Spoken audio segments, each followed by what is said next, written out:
గచ్చిబౌలిలో భవనం కూలిన ఘటనలో సాజిద్ ను రాయదుర్గం పోలీసులు అరెస్ట్ చేశారు. గచ్చిబౌలిలో భవనం కూలిన ఘటనలో బిల్డర్ సాజిద్ ఖాన్ సిద్దికులపై కేసు నమోదైంది.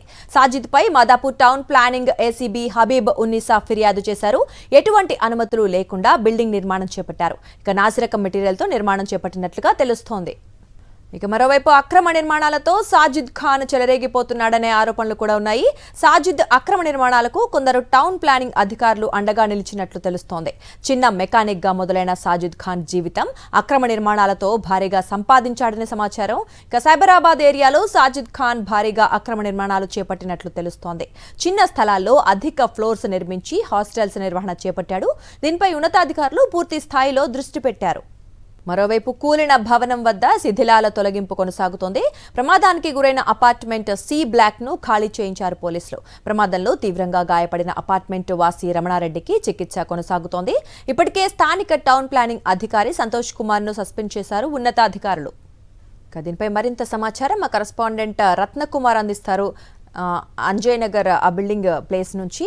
సో చెప్పండి రత్నకుమార్, ఇప్పుడే అతన్ని అరెస్ట్ చేసినట్లుగా కూడా చూస్తున్నాం సాజిద్ ఖాన్ ని. మరి దీనికి సంబంధించిన అప్డేట్స్ ఏంటి? ఇప్పటికీ అక్కడ క్లీనింగ్ కంప్లీట్ అయిపోయిందా? ఎస్ దుర్గా, నిన్న గచ్చిబౌలి అంజయ్య నగర్లో జయదర్శిని అపార్ట్మెంట్ పక్కనే అక్రమంగా నిర్మిస్తున్న G+7 7 భవనం కూలిపోయిన ఇన్సిడెంట్కు సంబంధించి ప్రస్తుతం శిథిలాల తొలగింపు ప్రక్రియ అనేది నిన్న సాయంత్రం నుంచే కొనసాగుతుంది. ప్రజెంట్ మనం స్పాట్ దగ్గరే ఉన్నాం. సరే, విజువల్స్లో చూడొచ్చు. వైపున సైబరాబాద్ మున్సిపల్ కార్పొరేషన్ సిబ్బంది, అలాగే డిఆర్ఎఫ్ సిబ్బంది ఇక్కడ ఆ శిథిలాల మొత్తాన్ని కూడా తొలగిస్తూ ఉన్నారు. ఇక తాజాగా ఈ ఇన్సిడెంట్కు సంబంధించి మనకు ఒక బ్రేకింగ్ అప్డేట్ అనేది అందుతోంది.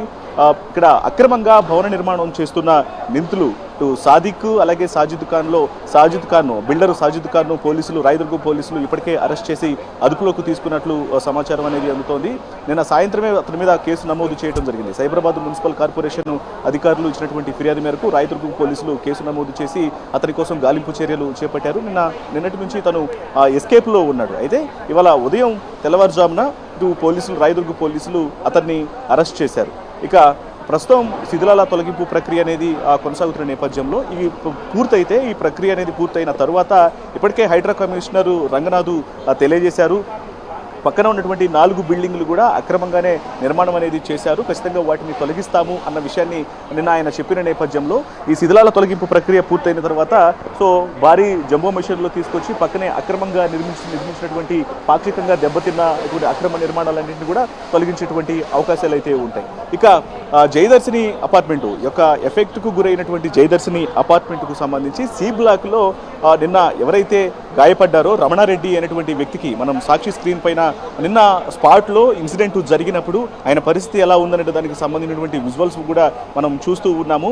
ఆ ఇన్సిడెంట్ జరిగిన వెంటనే తీవ్ర గాయాల పాలయ్యి అనారోగ్యంతో కొట్టుమిట్టాడుతున్నటువంటి అతన్ని స్థానికులు వచ్చి కాపాడటం జరిగింది. ఇమీడియట్గా అంబులెన్స్ల ద్వారా ఆసుపత్రికి తరలించారు. ప్రస్తుతం రమణారెడ్డికి చికిత్స అనేది కొనసాగుతుంది. ఇక సి బ్లాక్లోనే మిగతా రిమైనింగ్ ఫ్లాట్లలో ఉన్న వాళ్ళందరినీ వెకేట్ చేయించారు పోలీసులు. సురక్షిత ప్రాంతాలకు వెళ్ళిపోవాలని చెప్పడంతో వాళ్ళంతా సురక్షిత ప్రాంతాలకు తరలి వెళ్ళారు. ఇక ఏదైతే ఇక్కడ భవన నిర్మాణం అనేది జరుగుతూ ఉందో ఈ అక్రమ భవన నిర్మాణానికి సంబంధించి కనీస మానిటరింగ్ అనేది లేకుండా నిర్లక్ష్యంగా వ్యవహరించినటువంటి స్థానిక టౌన్ ప్లానింగ్ అధికారి సంతోష్ను ఇప్పటికే సస్పెండ్ చేయడం జరిగింది పై అధికారులు. తనకు కొన్ని రెస్ట్రిక్షన్స్ కూడా విధించారు. తను ఎట్టి పరిస్థితుల్లో సిటీ దాటి వెళ్ళడానికి వీల్లేదు, ఖచ్చితంగా అందుబాటులో ఉండాలన్నటువంటి విషయాలను కూడా తెలియజేయడం జరిగింది. ఎందుకంటే గత కొంతకాలం నుంచి, అంటే దాదాపు 1 year కాలం నుంచి ఇక్కడ ఒక అక్రమ నిర్మాణం అనేది కొనసాగుతూ ఉంటే ఆ నిర్మాణానికి సంబంధించి కనీసం ఎందుకు పట్టించుకోలేదు అన్న దాని మీద అతని పైన యాక్షన్ తీసుకోవడం జరిగింది. ఇక్కడ ఒకసారి స్థానికులు కూడా ఉన్నారు. ఒకసారి వాళ్ళందరూ కూడా భయం గుప్పెట్లోనే బిక్కుబిక్కుమింటూ కాలం గడుపుతున్నటువంటి పరిస్థితి ఉంది.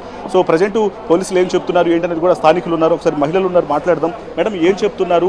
ఆ భవనం చాలా కొంత డేంజరస్ పొజిషన్లో ఉన్నట్టు, వెనక బ్లాక్ అంతా కూడా కొంత దెబ్బతింది. సో ఎట్లాంటి సిచ్యువేషన్స్ అనేవి ఉన్నాయి అపార్ట్మెంట్ దగ్గర? అసలు 40 గజాల్లో 7 అంతస్తులు కట్టడమే తప్పు. అది పునాది సరిగ్గా లేకుండా మీకు ఎన్నిసార్లు కంప్లైంట్ ఇచ్చినా కూడా పట్టించుకోకుండా కట్టడం. పోలీస్ కంప్లైంట్, అన్ని రకాల కంప్లైంట్లు ఇచ్చారు, అయినా కానీ కట్టారు. స్ట్రాంగ్ లేదు.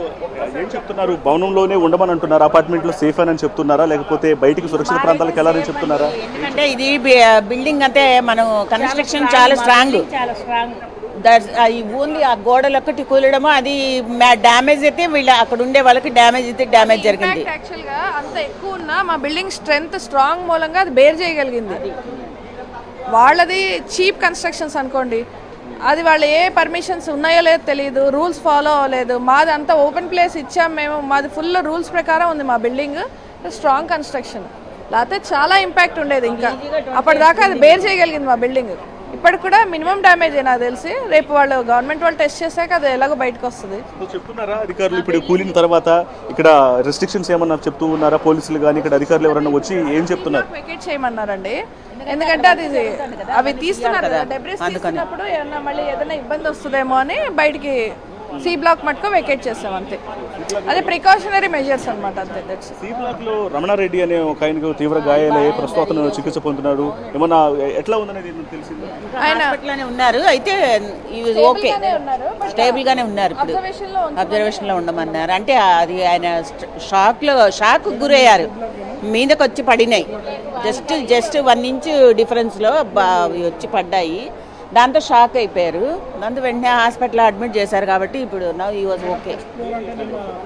సో అది దానికి ప్రస్తుతం ఆ building construction, Jayadarshini building construction అనేది కొంత స్ట్రాంగ్గా నిర్మాణం అనేది ఉన్న కారణంగా కొంత అపార్ట్మెంట్లో తాము ఉంటున్నాము, ఎటువంటి అంటే భవనం ఖాళీ చేయాలనేటువంటి విషయం చెప్పలేదు. కానీ సి బ్లాక్ విషయానికి వచ్చిన వరకు ప్రమాదానికి గురైనటువంటి బ్లాక్ అనేది సి బ్లాక్ కాబట్టి, సో సి బ్లాక్లో ఉన్న వాళ్ళందరినీ కూడా వెకేట్ చేయాలంటూ కూడా తెలియజేసిన నేపథ్యంలోనే ఇంకా ప్రస్తుతం సి బ్లాక్లో ఉన్న వాళ్ళందరూ ఇటు అపార్ట్మెంట్ను వదిలి సురక్షిత ప్రాంతాలకు వెళ్ళినటువంటి పరిస్థితి అనేది ఉంది. ఇక మరోవైపున అధికారులు ఇక్కడ దగ్గరే ఉండి పర్యవేక్షిస్తూ ఉన్నారు.